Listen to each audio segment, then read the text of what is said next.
My dear friends, I am Dr. Omkar Prasad Baidya. Today I will be discussing about the treatment or management of pericarditis.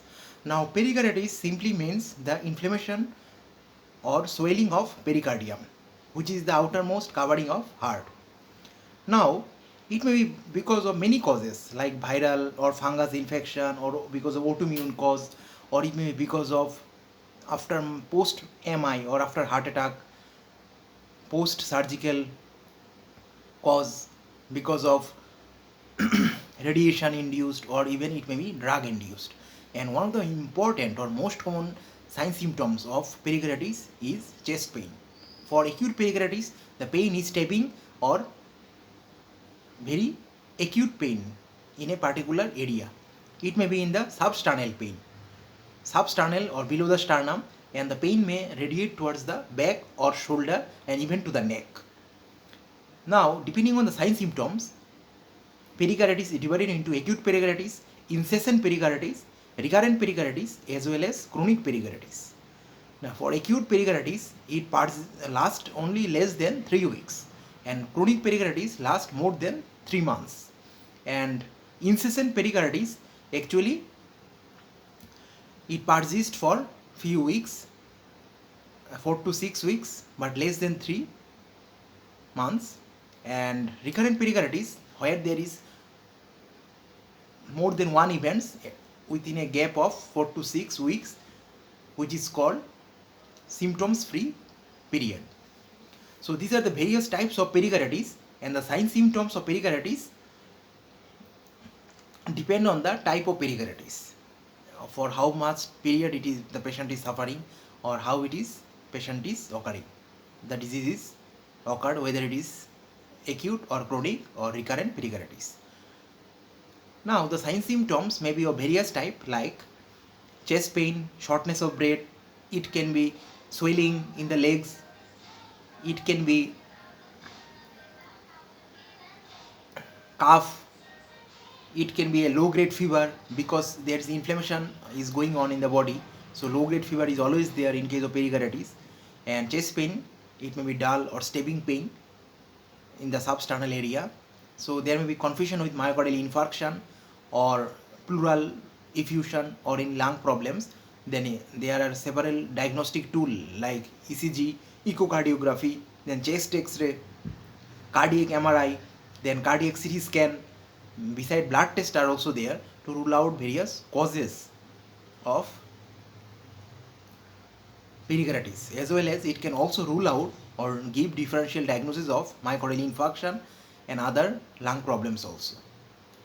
Now today we will be discussing about the management of pericarditis.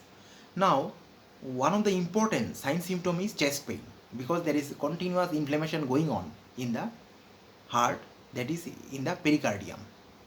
So to relieve the patients from sign symptoms of pain as well as shortness of breath or fever as well as inflammation, pain and fever, we must give non-steroidal anti-inflammatory agents. So the drugs are ibuprofen or aspirin. So aspirin or ibuprofen is the first line of drug in the patients who are suffering from pericarditis, because both ibuprofen as well as aspirin comes under non-steroidal anti-inflammatory drugs. They relieves the patients from pain as well as from the inflammation that is going on in the pericardium. So ibuprofen as well as aspirin group of drug is very much important, as it helps to treat the inflammation as well as pain. Now, depending on the cause of the pericarditis, if it is viral, we have to give antiviral therapy. If it is bacterial like tuberculosis, we have to give tubercular therapy, anti-tubercular therapy.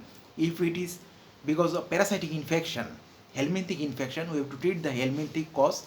If it is because of some fungal infection like histoplasmosis or candida albicans, we have to treat the fungal infection by giving antifungal therapy. So this is the second important way of treatment. First important is by giving non-steroidal anti-inflammatory drugs so as to relieve the subject from pain as well as inflammation that is going on in the pericardium. Second is the giving antibiotics or antifungal or antiviral or antiparasitic therapy so as to treat the cause of infection. Next is for those type of pericarditis who are recurrent, or for recurrent pericarditis, colchicine is given. So colchicine is the drug of choice for those patients who are suffering from recurrent pericarditis. That is, they are suffering from pericarditis within a gap of 4 to 6 weeks. Their one episode of pericarditis is followed by another episode within a symptom-free interval. So that is called recurrent pericarditis. At that time, colchicine is a drug of choice, and colchicine is also anti-rheumatoid arthritis drug, and it is anti-inflammatory.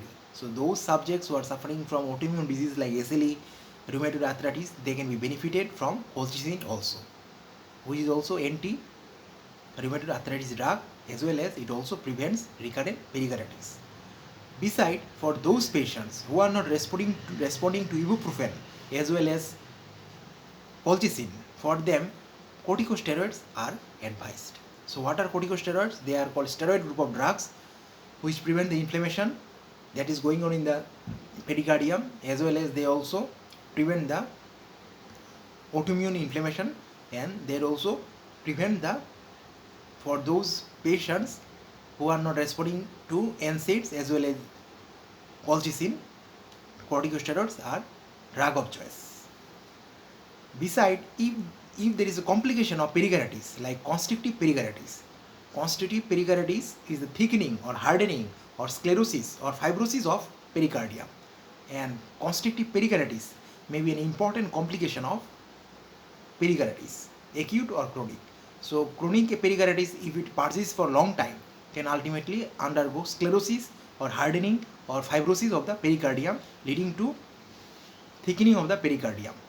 Because of that, heart cannot undergo relaxation, so there is improper filling of ventricles and ultimately low in cardiac output, and ultimately gradually the patient may develop heart failure, and edema may be there in the various dependable parts of the body like legs. Now to treat that condition, to treat constrictive pericarditis, diuretics are the most important group of drug.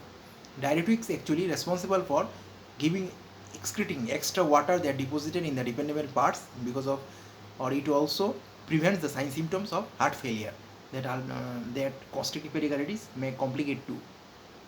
Thus, diuretics is a group of drug which can be used if the patient complicates from pericarditis into constrictive pericarditis.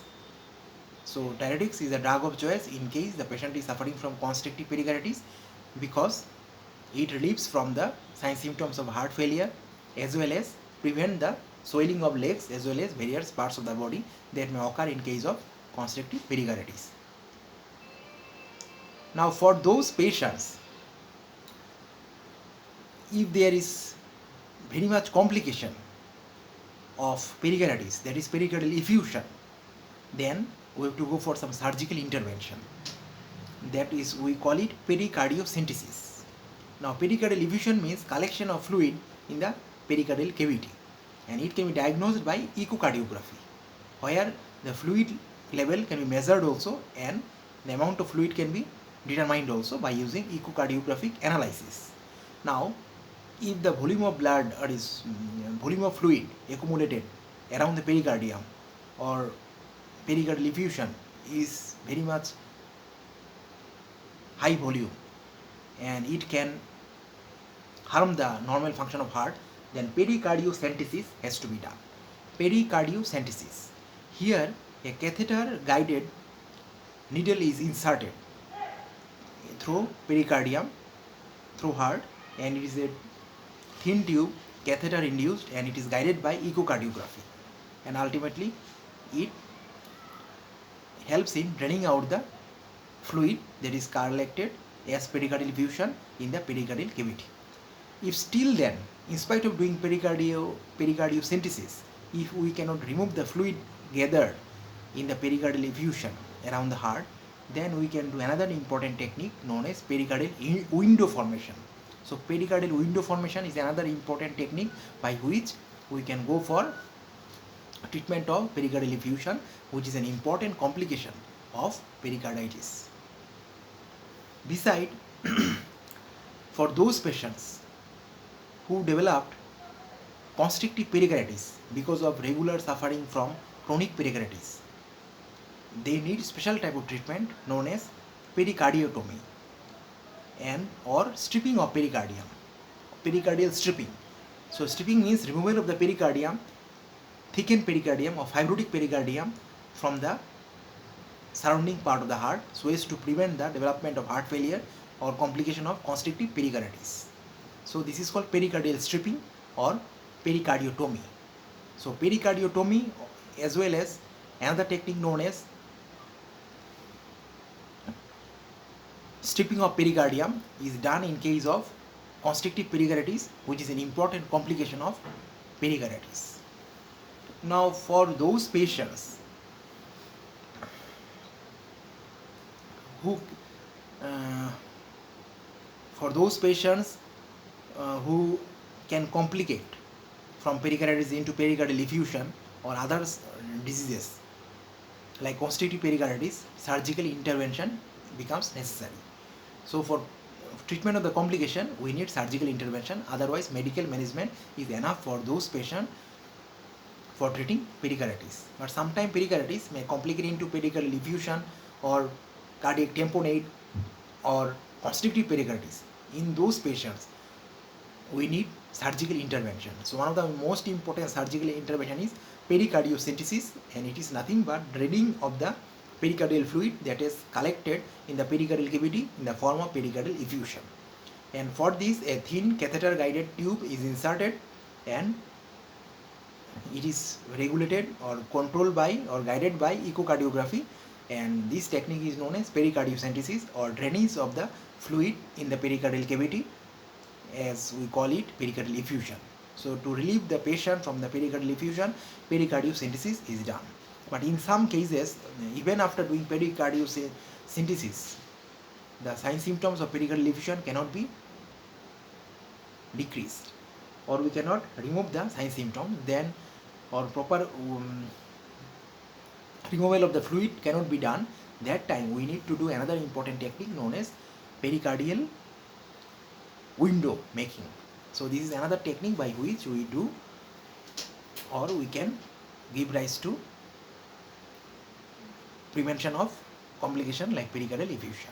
And if the patient is suffering from constrictive pericarditis, one of the important complication of chronic pericarditis, in those patients we can go for pericardiotomy or stripping of pericardium, where the thickened, calcified, the hardened, sclerosed or fibrotic pericardium is removed from the surrounding the heart, because so as to prevent various complications of heart failure because of constrictive pericarditis.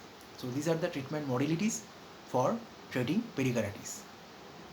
For those persons who are at early stages of pericarditis without any complication, medical management is enough for them, and for them NSAIDs like ibuprofen or aspirin can be drug of choice for treating the pericardial pain as well as inflammation, and to prevent the inflammation that is going on as pericardial infection. Beside, antibacterial, antiviral, antifungal therapy can be provided so as to prevent the cause of the disease or etiology of the infection. Beside, colchicine can be used in case of recurrent pericarditis, and for those patients who cannot be treated or those who are not sensitive to colchicine as well as NSAIDs like ibuprofen or aspirin, we can resort to steroids. They are glucocorticoids. They are very potent immunosuppressant, prevents inflammation, prevents pain also, and it's a group of drug which can save many lives. So steroids also plays an important role in saving life in case of acute pericarditis or chronic pericarditis. And if the patients of pericarditis complicate to form constrictive pericarditis, then to prevent the sign symptoms of heart failure or to prevent the clinical complication of constrictive pericarditis, we can prescribe diuretics, which are also called water pills, so as to excrete extra amount of water that is accumulated in the various parts of the body, in the dependent parts of the body, and ultimately it prevents the sign symptoms of heart failure, or it also prevents the complication of heart failure from constrictive pericarditis. So thus we can manage the patients who are suffering from pericarditis. Thank you very much. Beside, in case the patient is suffering from any arrhythmia because of complication of pericarditis, like palpitation or abnormal heart rhythm or ECG diagnose anything, any abnormality of heart rhythm, we can treat accordingly by providing anti-arrhythmic drugs.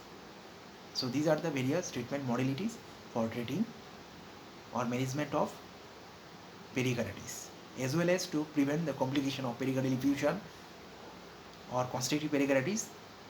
There are treatment modality, especially surgical intervention, so as to prevent the complication of the disease. Thank you very much.